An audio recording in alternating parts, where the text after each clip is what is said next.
You see that I'm not dying. I read this green balloon. It's not. It's a fucking. Hey, there's no one in that balloon.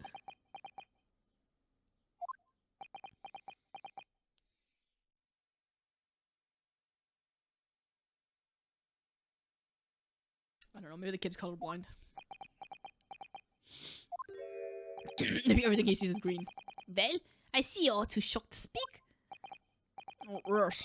I think shocked is indeed the word, young man. Yeah, perhaps you cannot see that is what a green balloon from this photograph, but... That's not my fault! It's the fault of the stupid person who made the camera! How do you pronounce an A with the 2 dots at the top? That is one very bohemian sounding cry.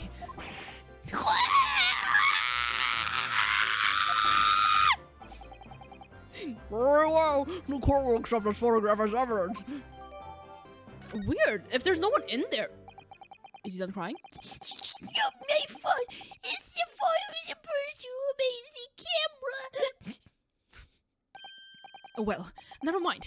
I'm sure you have plenty of wonderful sepia memories to take home with you. Shit. In any case, when exactly did you take that photograph? Well, it was on Tuesday. The big explosion. You don't say.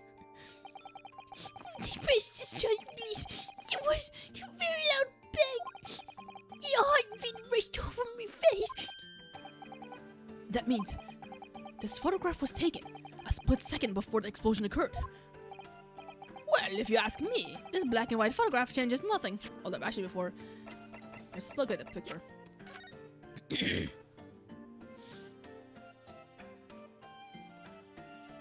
There's the man there. Oh, wait. Something about the way he's posing. Is this the wax? Is this the wax figure? This is the wax figure, right? The way he's posing. That's not a pose of a real person. There's Hairbrain. Here's the crossbow. This thing is shooting up into the balloon and it blew up. Look at that little boy run. Where he going? Hey, yo, where that boy going? Ooh. Okay. Okay, so we got someone that's down here shooting up at the balloon. All right. I wonder why. Why did we want this? Is the dead body in there, maybe? Or is Osmond's body in there, maybe? I could not give the flying fig. What? Lovely language you've picked up. What is flying fig? Or like a flying fuck? As I thought, Mr. Loon's testimony just doesn't quite add up. The young bohemian boy claims to have seen another, 4th balloon. But Mr. Loon vehemently denies the possibility. And it's hard to imagine the man in charge could be mistaken about the number that were in the air. Still, this inconsistency must tell us something, I'm sure. Every balloon, all 3 of my balloons are carrying a passenger. It's the fact that they said carry a passenger. There's no one in that balloon, right?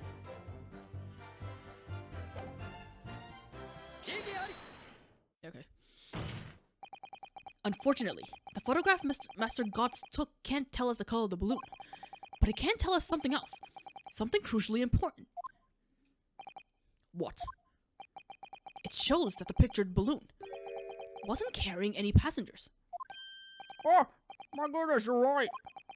Surely the balloons would have been carrying passengers. There'd be no sense in it otherwise.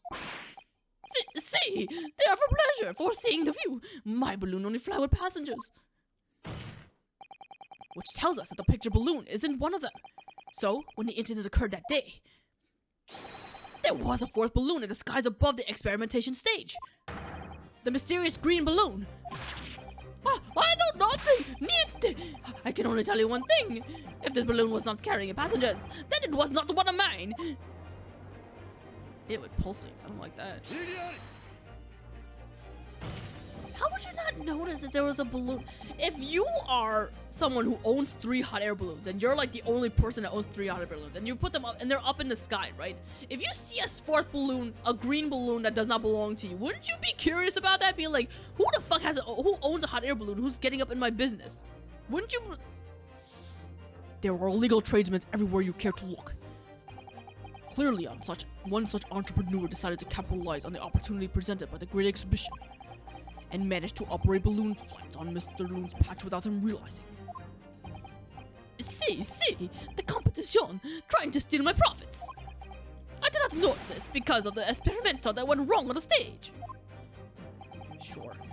This 4th balloon exploded at the very same moment Mr. Asman was beamed from the stage below. Right. So them scraps that fell to the ground after and left them scorch marks. They didn't come from the stage at all. It was bits of the balloon raining down. But cause no one was in it, it didn't get no attention. A mysterious 4th balloon carrying no passengers, silently floating over the experimentation stage. This photograph shows us nothing more. A stray balloon carrying no one and operated by some rogue trader. Clearly it has nothing to do with the case. Its relevance does elude me, I must say. Court has seen sufficient evidence and heard ample testimony already. The prosecution calls for this trial to be concluded. I kind of forgot they were there for a second. Are they even paying attention? Really? Have we really got to the truth yet? No. I can't let this opportunity slip away. The jurors' minds are made up, and not in our favor. What else can this photograph tell us? Is there nothing more we can learn from it? Yes! There's 2 things, but I don't know if one of the things is something that they would think about. Ladies and gentlemen of the jury, wait! Please don't give your decisions yet. The photograph of Mr. Gotts may well be hiding one more vital clue. What's that? A vital clue? Oh my god, your face is scary. I don't like it. We're well past the point of mere possibilities. It's time for definitives now. So tell the court. What exactly does this alleged clue in the photograph prove? The cause of explosion. We can reasonably assume that the pictured balloon was destroyed in the searing heat of the explosion. It was not my fault. No one said it was your fault. What? Evidently. Because the birdcage from the kinesis machine materialized in the sky when it had been flung. And the balloon, being filled with flammable hydrogen, instantly and explosively ignited. No, that's not what happened. What? It would appear that this photograph requires closer examination. Counsel for the defense, you will highlight the location of this alleged clue in the photograph for the court. Of course, my lord. If you look closely, it's plain enough to see. And what's shown is linked to another piece of evidence we have, in a way that leads to an unbelievable conclusion. The clue that heavily suggests the real reason the balloon exploded is...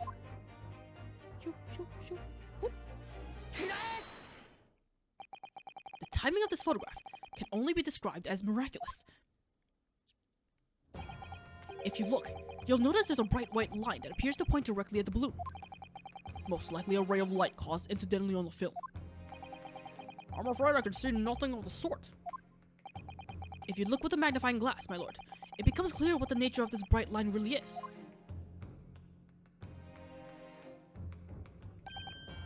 Goodness, what is that? Undeniable, some flash of light, yes.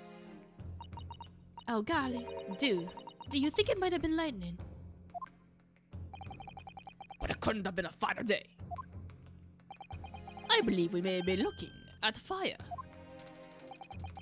A bolt of fire heads straight for a balloon, like an arrow. Indeed, even to my aging eyes, it would appear to be a flame of some sort. Is it?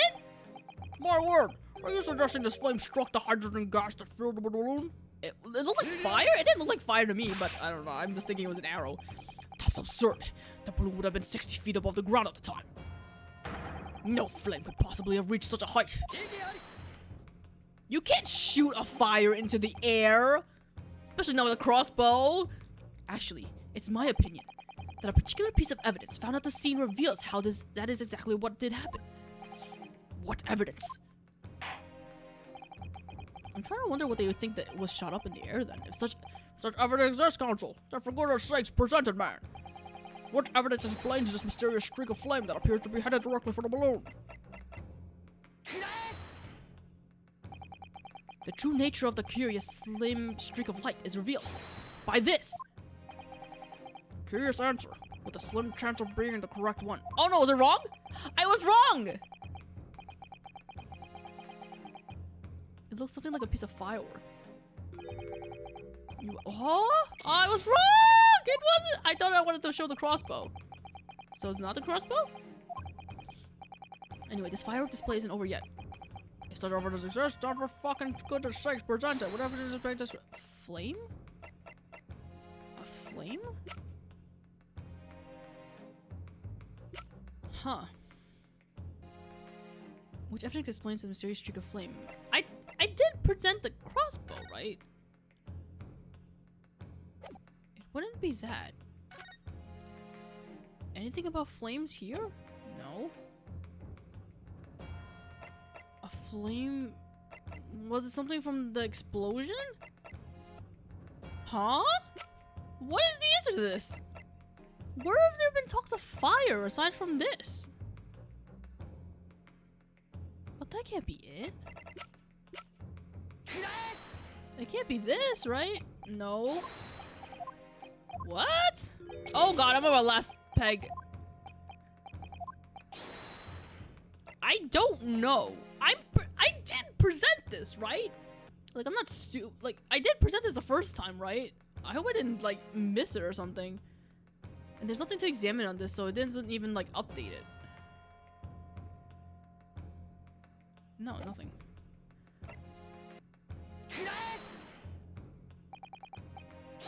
Ah! Okay, well, now this is the time for me to see what the game over screen looks like, I guess. I'll just look at it. Oh, thank you, Counsel. That will do. But my lord, wait! The defense is still in the process of establishing his argument. No further analysis is necessary, I feel. As such, I shall be requesting the final decision of the members of the jury. It's been an odyssey, my lord, and we know exactly what we think now. Yuzai. Oh. Yuzai. Yuzai. Yuzai. Yuzai. Yuzai. It goes on for so long because everyone used to say it. Okay. I can't believe we lost, guys. It's our first game over. Albert Airbrain, in accordance with the findings of this court, I pronounce you dead. Okay. Oh, I applaud the jurors for doing their civic duty and for finding a swift resolution to this matter. That is all. Court is adjourned. Close the door. Hurry. Retry from this scene. Yes. What does that do? It puts you in the last spot? Oh, okay. Oh, it gives you a full bar. Oh, the whole saving and loading doesn't even... It gives you the full bar anyway. I still don't know what the answer is. What did I... The balloon? Nope. Am I crazy? Did I not do this thing? Okay, I did do it, and it's still wrong. What?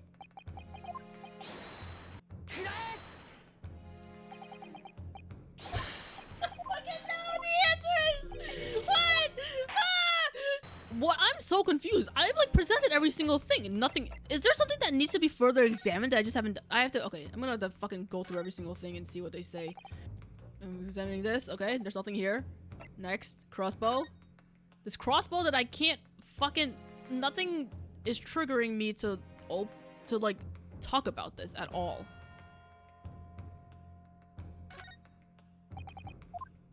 Right? There's nothing here. There's nothing to say. There's nothing to do. It's not lighting up. Nothing. Nothing. Nothing. Nothing. Nothing. Nothing. Oh! Oh my fucking god, are you kidding me? I've combed this thing like 700 times! There was something! Oh my god. For fuck's sakes. Oh, there's some sort of lever here.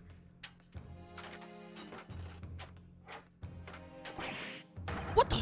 What is this? It looks like a cross between a bow and a gun. I think it's probably used for the same thing too. Oh my fucking god, Jesus! For fuck's sake, it's just a little itty bitty thing. This groove here must be where the arrows are loaded, I suppose. So I was right. It's a sort of bow with an automatic firing mechanism. This would be perfect for someone like me, who catches his ear with the bowstrings 2 times out of 3. In fact, if I had one of these, maybe I could have beaten Kazuma in Kyudo archery training. Aww, I think that would be absolutely cheating, Ryunosuke. There's nothing else, right? We're not gonna find out that this thing shoots fire or anything. We're good? We're good? I did what I needed to do, right? Oh my fucking god, Jesus. I thought I was going crazy. This was found hidden at the foot of a small ornamental tree near the scene. Good lord, is that a crossbow? An arrow dipped in oil and set alight could have been shot from this weapon, sending a flaming arrow straight into the hydrogen-filled balloon. Are you suggesting that crossbow was used deliberately? Blimey, you're right. That streak of light in the photo looks just like an arrow, don't it? And the explosion of the balloon, it was... Very likely the result of a flaming arrow from this crossbow igniting the hydrogen gas inside it. I guess my idea was that they had just shot... He's holding a green balloon!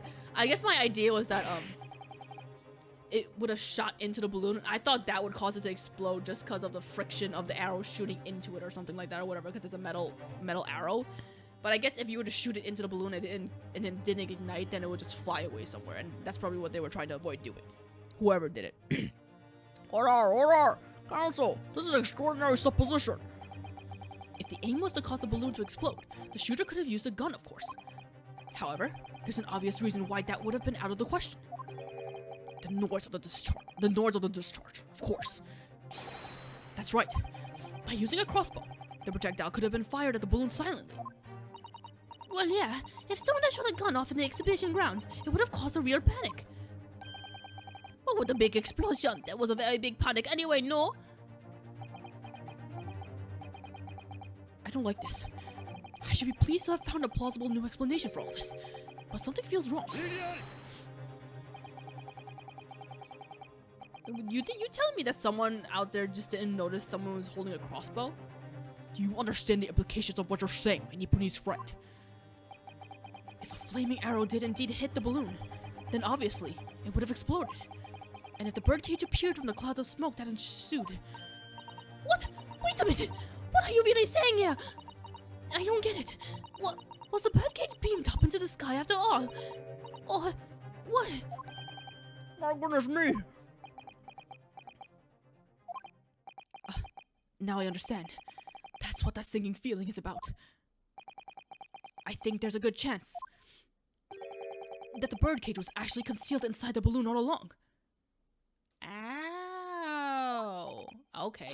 I kind of forgot about the whole birdcage thing, and I thought maybe they just hid the body in the basket of the balloon and it was just out of sight. Can you... what? Can that... what? Can you really have the birdcage in the balloon hiding? Did I just hear that correctly, Council? There's no going back now. The horse has bolted. How would he float? First of all, there's fire being blown in to the balloon from the bottom, is there not? How could he, someone who was sitting in wood, be able to sit there much less comfortably? Okay, I guess he was dead at that point. He would have still been burnt, no? So, let's assume, as I said, that the birdcage was hidden inside the green balloon from the start. On stage, when the experiment was started, the birdcage in the instantaneous kinesis machine disappeared in a cloud of smoke. At that moment, the flaming arrow was fired from the ground, causing the green balloon to explode and drawing the attention of the spectators to the skies above their head. Even if it exploded, would the basket of the balloon not have been found somewhere? Unless you're saying that exploded? From amid the smoke, the hidden birdcage then appeared, to fall down and crash into the crystal tower. I think you'll all agree it's entirely plausible that what I've just described is the real truth behind the miraculous experiment carried out that day. This, oh, good grief! His green balloon is hiding. Oh, he has a red balloon too. This is ludicrous. What you've described is no science experiment. It's child's play. A contemptible display of stage magic. Oh God, sorry. Both Mrs. Sholmes and I were said that the experiment was a scientific impossibility. In which case, this is the only way to explain what happened that day. In any case, the victim's body was found inside the birdcage in the Crystal Tower. If the instantaneous kinesis didn't take place, how do you explain that? Motherfucker just said he was in the goddamn green balloon and he fell from the sky. What do you mean, how did he get there? If I may put in a word, as a man of magic myself, such apparent discrepancies can easily be explained by some simple deception. Juror number 3. Alright, we have a magician here. All that would be needed is a doppelganger. Someone who looked very similar to the victim, Mr. Asman. And having this other man appear on stage in front of the show as a body double. Yes, of course. So in fact, Mr. Asman must have been inside the birdcage that was concealed inside the balloon from the start. But that's weird, isn't it? Because that balloon would have been filled with hydrogen. Anything hidden inside it would have been scattered to the 4 winds when it exploded. No one would ever have embarked on such a risky venture. Not necessarily. The explosive force of the balloon gas would very much depend on the mixture ratio. Juror number 4. Flying balloons are rarely filled with pure hydrogen, but a mixture of other gases such as helium as well. Helium on its own doesn't explode, but by controlling the gas mixture ratio, the explosive force can be altered. The mixture ratio? Obviously, the victim's body would have suffered some burns. That would be unavoidable. But not to such an extent as to render this whole obscene charade impossible. Ooh. And then the corn girls will come out saying corn was involved in this somehow. So everything that happened can be explained, logically and scientifically. The explosion that engulfed the stage at the start of the experiment was no accident. It was all part of an elaborate deception to make it appear that instantaneous kinesis had occurred. Well, goodness me. And if we accept that this is what happened, it means that the victim, Mr. Asman, was never present on the public experimentation stage to begin with. In short, he couldn't have been killed by the defendant, who was on stage in full view the entire time. I don't understand how... What's the explanation? I swear the cutscene in the beginning showed Asman. This will be very hard for the prosecution to counter. Lord Van Zieks can't credibly maintain that Professor Harebrain is a suspect now. I don't understand. The opening cutscene, did it not have Asman or someone that looked like Asman wave to the crowd and walk into the cage? The cage was on the stage, right?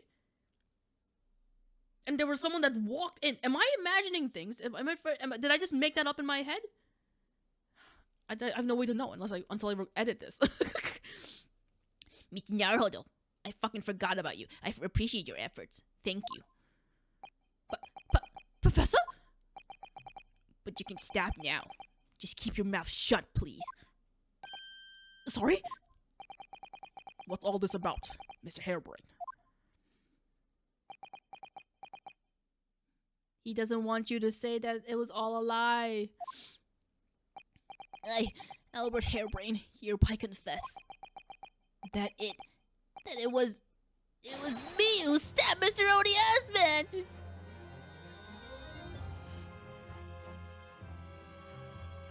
Sick of people. Yes, it was me with my faithful friend and partner, Andrew the Screwdriver. What are you doing? You're so stupid. If you didn't want this to happen, you should have known that this was potential. There was the potential of this happening. Not the whole experiment being a lie, but the whole this whole potentially bring into consideration that your invention is gonna be open to the public for investigating or whatever. Why did you agree to having Naruhodo as your damn lawyer then? Why did you even have a defense to begin with? It already got this far. Why did you wait until now to say anything, you stupid fucking Four Eyes? Not you, not this Four Eyes, the other Four Eyes. Order! Order! Defendant, explain your sudden confession. Professor Hairbrain, what are you talking about? It's what I've said all along. I must protect my hypothesis. I'm my precious machine. I'm spitting everywhere. You stand there and claim it was all a trick. It's an elaborate prank. But where's your proof? No, you'd have to examine the machine if you wanted to prove it. But then it would all be over. My beautiful hypothesis would be laid bare. I mean, the indignity of it.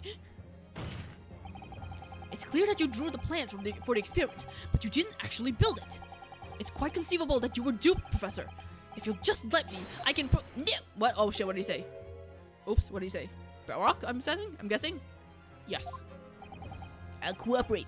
I'll do whatever you say. I swear it. So please. Ensure the Special Disposition for Scientific Equipment Act is sent here to protect my creation. There's gotta be an abbreviation for that. SIAC? Is SDSEA? Or something. I can't say that entire thing constantly. You're so fucking annoying, though. Barak, please say no.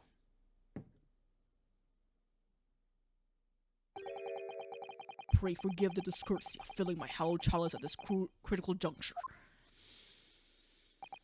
Here's to my Lord Nipponese friend. What? And his upcoming attempt to clarify the defense's position in light of the accuser's confession. Do you intend to formally assert that the experiment was nothing more than a conjuring trick? Because the moment you do, the Special Disposition for Scientific Equipment Act that protects the professor's invention will cease to apply. The prosecution will then demand a rigorous examination of the machinery involved in order to establish the truth. Oh, he's asking me? Do it! Do it, buddy! We're friends. We're better friends than you and Andrew. Not Andrew. What's his name? Albert, I think. However, if you acknowledge that the machine is genuine and instrumental in the victim's murder, any chance of investigating will be crushed, and the confidentiality of the professor's hypothesis preserved. Why do you think I care? Why do I care about his hypothesis? His hypothesis has been fucking getting in my goddamn way.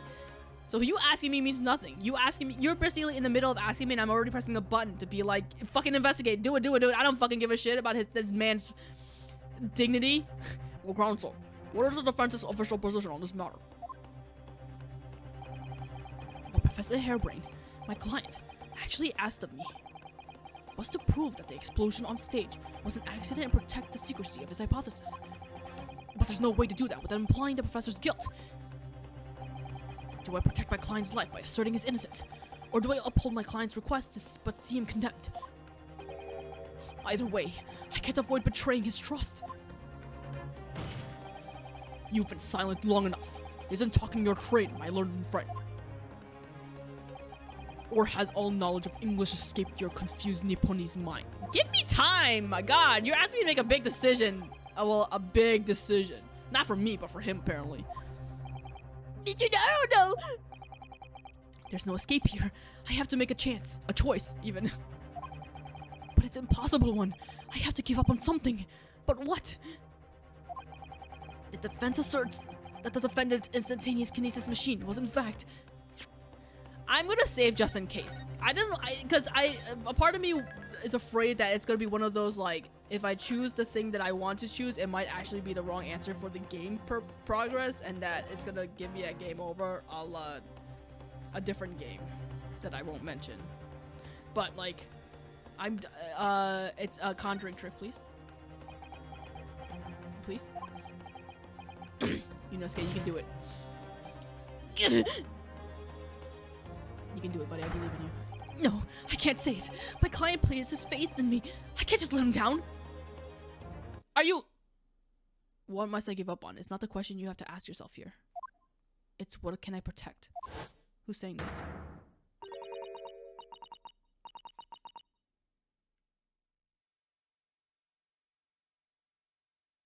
Iris.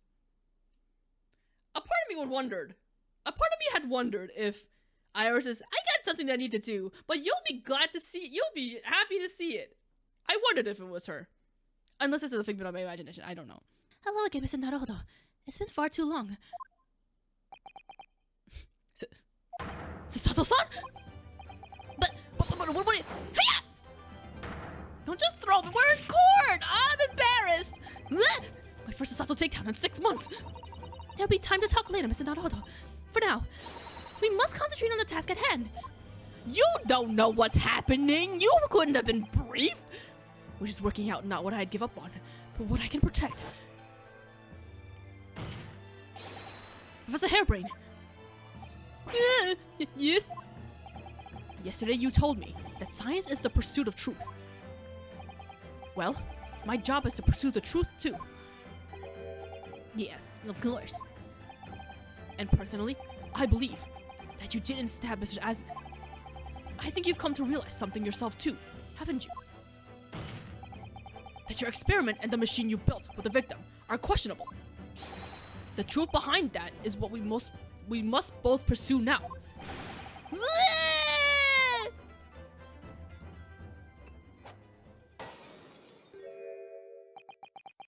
So, you finally opened your eyes. What? And as for you, Albert, you can't ignore this any longer.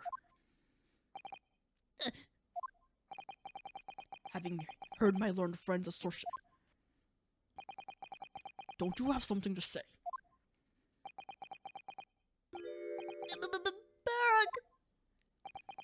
Lord Van Zieks, Gosh, I've never heard him speak that way before.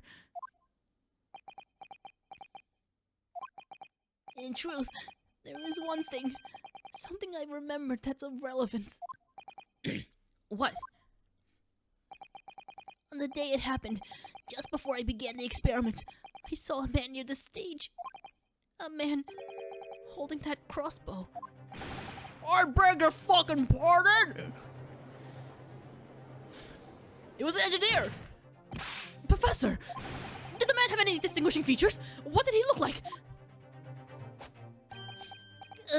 Taller than me, and thinner than me, with straight hair, straighter and whiter than mine. And let me see, one less lens than me too. A monocle, a rather stylish black monocle. But one thing in particular will help to positively identify the man. You see, I know him very well. After all, he's the engineer who built my fucking invention! That's what I fucking said from the goddamn beginning! Anyway. What? He built the machine. That's right. Mr. Asman introduced him to me a year ago. He's a man by the name of Enoch Drebber. I don't know how to pronounce that, and I don't know what language. Enoch Drebber? Why do you two know them? Does his name mean something? Members of the jury seem flustered. Not a name any scientist wishes to hear. This man is an abomination.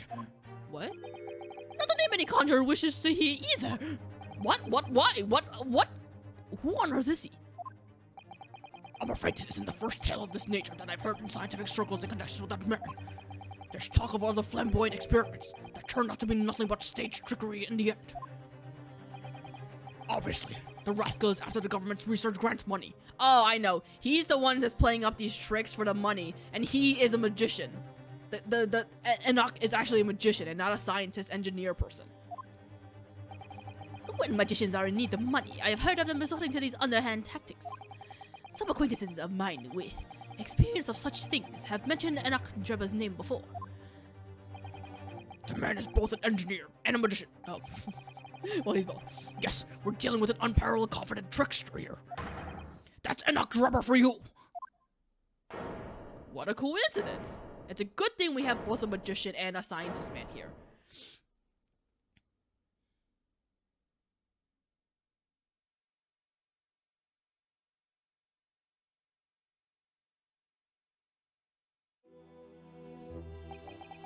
Though it's true then, my invention, my great machine, it was just a grand illusion.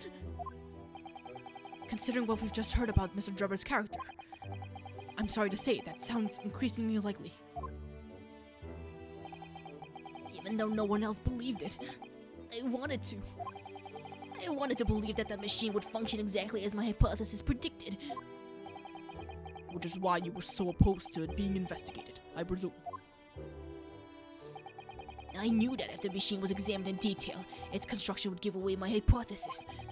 Obviously, I didn't want that to happen, but at the same time, I knew that if it was found to be nothing more than a trick, then a work of deception, then everything I'd worked towards, all of my research, all of my dreams, my whole life would be over. I was terrified at the prospect. So you really had no idea then, did you? About the true nature of the machine that was built, and the true nature of Mr. Drebber. I never questioned anything. I didn't want to question it. It's entirely possible that Mr. Asman and Mr. Drebber were working together to use you as a means of fraudulently acquiring the research grant money.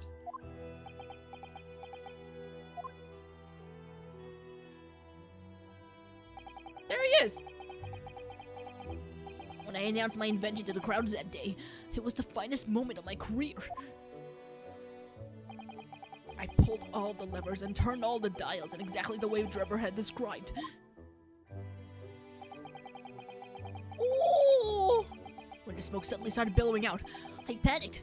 I didn't know what was happening.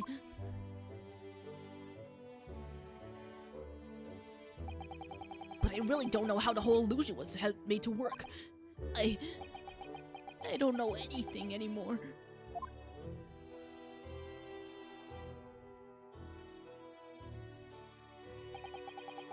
Let me confirm one final point with you, Professor.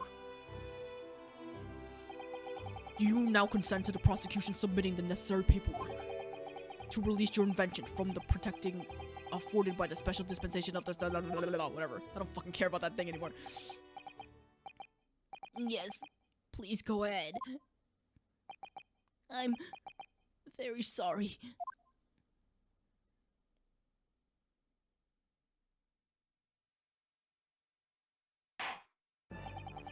It would appear that we shall have to suspend proceedings for the remainder of the day now. Lord Van Zeeks. My lord. The court has nearly been made aware of another party whose involvement in this matter is critical. Yes, Mr. Drebber. Gather information about the man. If possible, I should like him served with a subpoena. with pleasure, my lord. Now, counsel for the defense. Yes, my lord. When we reconvene, I shall be looking for one thing, and one thing alone from you. Evidence that the defendant is innocent of the crime for which he presently stands accused. I understand. Good. In that case, this court is adjourned until tomorrow morning. I want to play more. I want to play more. Father, I would like to play more. Can I play more? Oh, it's not done yet.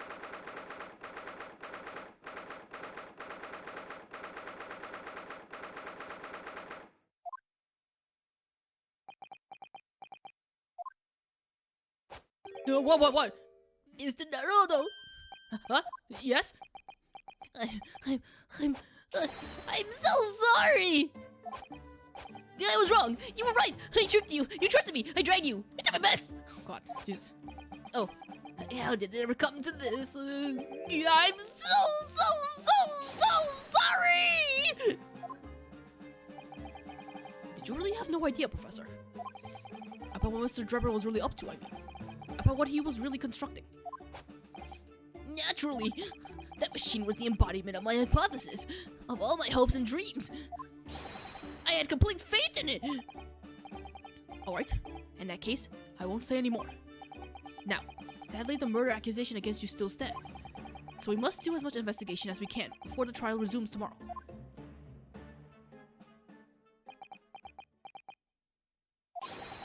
Ugh, thank you for doing so much for me. Shut up, you were such a fucking hassle.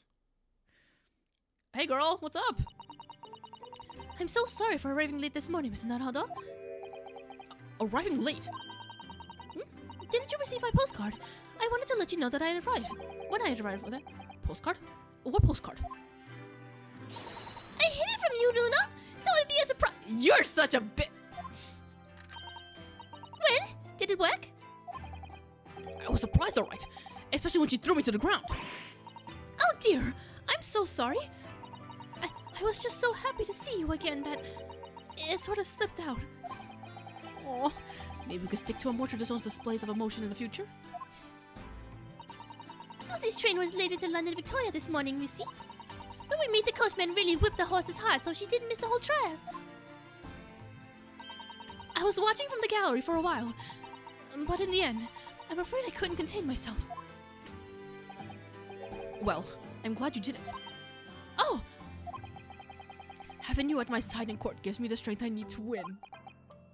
So, I'm delighted to see you back in London. oh, you're too kind, Mr. Naruhodo. I'm delighted to be here. Yay! I love you too. I hope I can continue to be of service to you. Of course. So, what's brought you back? Did Professor Mikotoba not protest? Let's save all that conversation for when we're back at home, shall we? You know, I made one of my most special blends ever for this special occasion. Oh, Iris, how wonderful! I can't wait. Oh, I'm so glad that she's here. Sato-san was back in London. It's hard to describe how happy that made me feel at the time, but despite my elation, our tale was about to take yet another extraordinary turn. Why? Is it to be continued? I want to play more! I think I might play more. I'm not quite tired yet. And I want to see more story. I want to play more. How long have I been playing? I don't know. It hasn't been that long, I don't think. Let's keep going. Let's keep going. Let's keep going.